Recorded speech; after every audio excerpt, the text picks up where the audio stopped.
The Hyundai Getz 1.4. Done about 277 k's, 1000 k's on this car, and I must admit it's probably one of my best cars I ever have.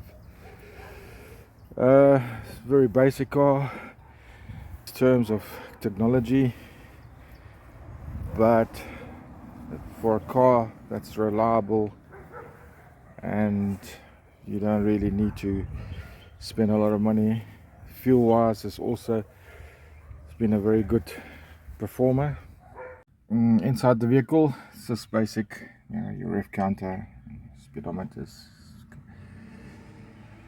and yeah, you had the cluster with just the radio and tape, and just a normal handbrake, 5-speed, aircon, what you can expect in this sort of segment of car.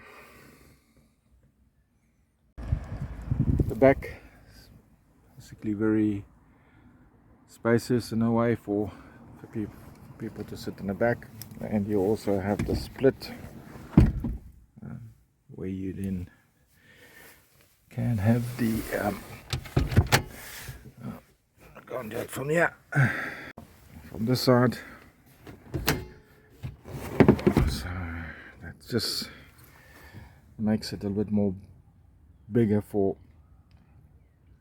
extra space. Boot size, it was relatively good, and of course you have your full sized tire,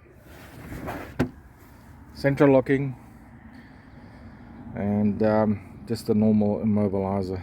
So the motor 1.4, 16 valve, fuel injection, really a good reliable vehicle.